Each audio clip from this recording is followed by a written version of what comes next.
सुखुराज में जनता कंगाल तो नेता माला माल होना सोशल मीडिया पर चर्चा में। सवा 2 साल से लगातार आर्थिक बदहाली का रोना रो रही सुखू सरकार ने मंत्रियों और विधायकों को पहुंचाया करीब 1 लाख का फायदा। खुद को समाज सेवक बताने वाले हिमाचल के 68 में से एक भी विधायक ने नहीं किया जनता की खून पसीने की कमाई से मोटा वेतन लेने का विरोध। 1865 संस्थान बंद करने, इलेक्शन गारंटीज पूरी न करने व हिंदू मंदिरों का पैसा सरकारी योजनाओं में लगाने का कड़ा विरोध करने वाले नेता प्रतिपक्ष जयराम ठाकुर की जुबान भी लड़खड़ाई।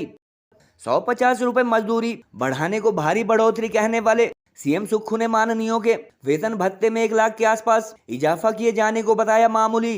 सूबे के 10% अथवा एक्रीडेटेड पत्रकारों को भी थमाया सामाजिक सुरक्षा पेंशन का झुंझुना। कर्मचारियों के डीए व एरियर के साथ साथ महिलाओं को 1500 रुपए पेंशन व 5 लाख नौकरियों जैसी इलेक्शन गारंटी लागू न करने के लिए भी बार बार खजाना खाली होने का हवाला दे रहे हैं सीएम सुक्खू व उनके मंत्री। हिमाचल की इकोनॉमिक क्राइसिस की तुलना श्रीलंका से भी कर चुके हैं। बिजली, पानी, पेट्रोल, डीजल व सीमेंट जैसी मूलभूत चीजों के दाम में बढ़ोतरी कर चुके सीएम सुक्खू। और उसकी जो मान्यों के जो भत्ते हैं वो 9 साल से नहीं बढ़े थे और ये भत्ते इसलिए चर्चा में आते हैं क्योंकि इसके लिए सरकार नहीं कुछ कर सकती।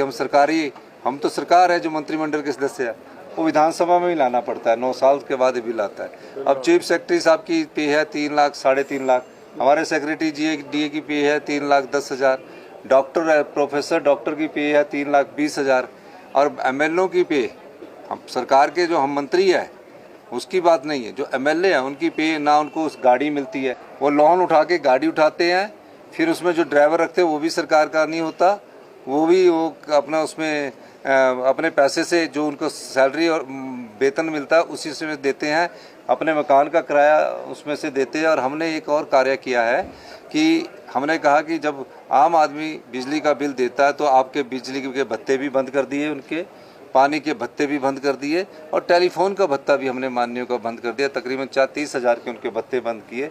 तो अगर इन्फ्लेशन के हिसाब से देखा जाए तो कोई ज़्यादा बढ़ोतरी नहीं हुई है कि एडिशनल सेक्रेटरी के बराबर ही होगी, एडिशनल सेक्रेटरी से ज़्यादा नहीं है, ये मैं कह सकता हूँ। और जो हमारे मेडिकल कॉलेज के प्रोफेसर सीनियर होते हैं उनसे भी कम है, ये मैं कहना चाहता हूँ। बहुत बहुत धन्यवाद। पूरे देश में ही इस तरह से आप देख रहे हैं कि जो विधायकों के वेतन भत्तों का विषय, मंत्रियों का वेतन भत्तों का विषय, जो ये सभी विधानसभा में समय समय पे इंक्रीज होते रहे हैं और हिमाचल प्रदेश में लगभग 9 वर्षों के बाद ये इंक्रीज थोड़ी हुई है। और लेकिन उसमें एक पक्ष ये भी मुझे लगता है कि आपको देखने की आवश्यकता है, वो पक्ष ये है कि जो टेलीफोन अलाउंस मिलता था हमको 20,000 रुपये मिलता था, वो काट दिया गया। और इसके अलावा हमारी जब सरकार थी उस वक्त एक बहुत बड़ा विषय जो मीडिया के माध्यम से लोगों तक पहुंचता था, लोग उसको अच्छा नहीं मानते थे कि विधायकों को अगर सैलरी मिलती है, सैलरी के कारण जो इनकम होती है, उस इनकम के ऊपर जो टैक्स लगता है, इनकम टैक्स लगता है, तो वो टैक्स सरकार क्यों दे। एथिक्स से जुड़ा हुआ विषय है और इसलिए हमने फैसला किया हिमाचल प्रदेश में कि विधायक मंत्री अपने सैलरी के में से जो टैक्स की जो है पेमेंट जो है खुद अपने आप करेंगे। और लगभग 8-9 बिल जो है अभी पिछले 2 दिनों में पास हुए।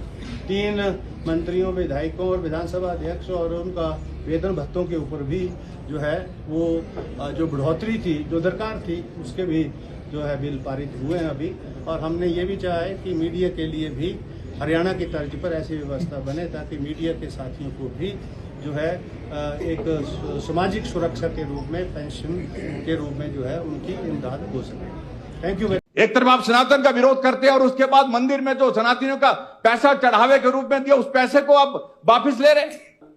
मेरे विधानसभा क्षेत्र में एक मंदिर है, हणोगी माता मंदिर, मेरे पास उसका फैसला भी है, जो वहां पर जो कमेटी ने फैसला लिया है। 5 लाख रुपए जमा कर दिए, कर्मचारियों को कई महीने से सैलरी नहीं मिली अभी तक। जो कर्मचारी वहां लगे उनको सैलरी नहीं है। अध्यक्ष महोदय, सनातन के बारे में तो बड़ा स्पष्ट है, इन्होंने कहा कि हिंदूवादी पार्टी को मैं 97% हिंदूवादी पार्टी को मैं हरा करके आया और ये तो, और उसके बाद मंदिर से पैसा मांगा जा रहा है। मंदिर के पैसे क्यों, एक गाइडलाइन जारी की जाती है, आप सड़कों के लिए खर्च करने के मंदिर का पैसा देते हैं, आप विधवा बेटियों की शादी के लिए डिप्टी कमिश्नर मंदिर के पैसा देता है कि मंदिरों से अगर किसी को कोई अनाथ बच्चा है उससे मंदिर को पैसे कोई डिप्टी कमिश्नर देना चाहे तो दे सकता है, उसमें क्या है। जब और केंद्र सरकार के द्वारा भरपूर मदद हिमाचल प्रदेश की जा रही है, अन्यथा हिमाचल प्रदेश की तो क्या हालात हैं, सैलरी और पेंशन देने की स्थिति में भी हिमाचल प्रदेश आज नहीं है। अगर केंद्र ना मदद करे तो जो महीने के अंत में कर्मचारियों को तनख्वाह मिलती है, जो पेंशनर को पेंशन मिलती है, वो उसको देने में भी प्रदेश की सरकार जो है सक्षम नहीं है। मंदिरों का पैसा और उसको जो है अपनी योजनाओं के लिए खर्च किया जाना, मैं समझता हूँ हिमाचल प्रदेश देवभूमि के लिए बहुत ही चिंतनीय भी है और दुख का विषय है। छोटे से प्रदेश में उप मुख्यमंत्री, 9 दर्जन कैबिनेट स्तर के सलाहकार, आधा दर्जन चीफ पार्लियामेंट सेक्रेटरी बनाने की क्या जरूरत है। वो श्रीलंका का कंपैरिजन गलत कर रहे हैं और इस प्रकार से ये अगर सुक्खू सरकार ये फजूल खर्ची के निर्णय लेती रही तो फिर हिमाचल प्रदेश का कंपैरिजन श्रीलंका से नहीं पाकिस्तान से करना पड़ेगा। पटड़ी पर आएगी नहीं तो इस प्रदेश के वो हाल होने वाले हैं जैसे श्रीलंका के प्रदेश के। इस अर्थव्यवस्था को ठीक करने में 4 साल लग जाएंगे, ठीक करने में। और इसमें कौन सी गलत बात कही है। आंकड़े 800 करोड़ रुपया हम हर महीने की पहली तारीख को देते थे, यानी 2000 करोड़ रुपया हर महीने हम कर्मचारियों के और अधिकारियों की सैलरी और पेंशन के लिए खर्च करते हैं। उस ट्रेजरी में कई खर्चे निकलते रहते हैं, 2000 करोड़ पहली तारीख तक नहीं होता। और जो हम रिजर्व बैंक ऑफ इंडिया से जब हम सैलरी और पेंशन देने के लिए लोन लेते हैं तो उस पर 7.5% ब्याज देना पड़ता है। तो 5 दिन का जो इंटरेस्ट हमें लोन के रूप में हम सैलरी और पेंशन देने के लिए करते हैं वो बनता है 3 करोड़ रुपए। सरकारी कर्मचारी और पेंशनों के देने के लिए लोन उठाकर देते हैं, तो उस व्यवस्था को सुचारू करने के लिए ये फिस्कल डिसिप्लिन की बहुत जरूरत थी। सत्ता संभालने के बाद पिछले 2.25 साल से लगातार खजाना खाली होने का राग अलापने वाले सीएम सुखविंदर सुक्खू व उनकी सरकार द्वारा आज मंत्रियों, विधानसभा अध्यक्ष व विधायकों के वेतन व भत्तों में करीब 1 लाख की बढ़ोतरी किए जाने से सोशल मीडिया पर इस बात के चर्चे शुरू हो गए हैं कि इस हुकूमत में जनता कंगाल तो नेता मालामाल होते नजर आ रहे हैं। मजदूरों की दिहाड़ी में 150 रुपए की बढ़ोतरी को भारी वृद्धि बताने वाले मुख्यमंत्री व मंत्री तथा सभी दलों के विधायक उन्हें हर माह वेतन भत्तों के रूप में मिल सकने वाले करीब लाख रुपए के फायदे को मामूली बता रहे हैं। इसके साथ साथ माननीय यह भी तर्क दे रहे हैं कि 20,000 रुपए टेलीफोन भत्ते के साथ साथ उन्हें अब बिजली और पानी का बिल भी खुद ही जमा करना होगा और इस लिहाज से 9 साल बाद हुई ये बढ़ोतरी ज्यादा नहीं है। विडंबना ये भी है कि बजट का अभाव बताकर 1865 संस्थान बंद करने, हिंदू मंदिरों का पैसा सुक्खू सरकार की योजनाओं पर खर्च करने व पेट्रोल, डीजल, बिजली, पानी तथा सीमेंट पर भारी टैक्स लगाकर जनता की जेब खाली करने का विरोध करने वाले विपक्षी व भाजपा के विधायक भी जनता की गाढ़ी कमाई से उनके जेब में हर माह आने वाली मोटी रकम से मन ही मन में फूले नहीं समा रहे हैं। जन विरोधी कहे जाने वाले इन फैसलों के अलावा अपने चहेतों को कैबिनेट रैंक के सलाहकार, सीपीएस व चेयरमैन बनाने का घोर विरोध कर चुके नेता प्रतिपक्ष जयराम ठाकुर की जुबान भी इस फैसले के खिलाफ एक शब्द तक बोलने से लड़खड़ाती नजर आई और वेतन भत्तों को उन्होंने भी मामूली बढ़ोतरी बताया। गौरतलब है कि प्रदेश के आर्थिक हालात की तुलना दिवालियेपन के दौर से गुजरे श्रीलंका से कर चुके सीएम सुक्खू ने करीब 2 साल पहले जहां सरकारी रेस्ट हाउस, गेस्ट हाउस व हिमाचल भवन में ठहरने के लिए विधायकों को मिलने वाली 200-400 रुपए की छूट को बंद किए जाने को बड़ी उपलब्धि बताया था, वहीं पिछले साल 1 माह कर्मचारियों को वेतन 5 व पेंशनर को पेंशन 10 तारीख को दिए जाने को फिजिकल व फाइनेंशियल डिसिप्लिन कहा था।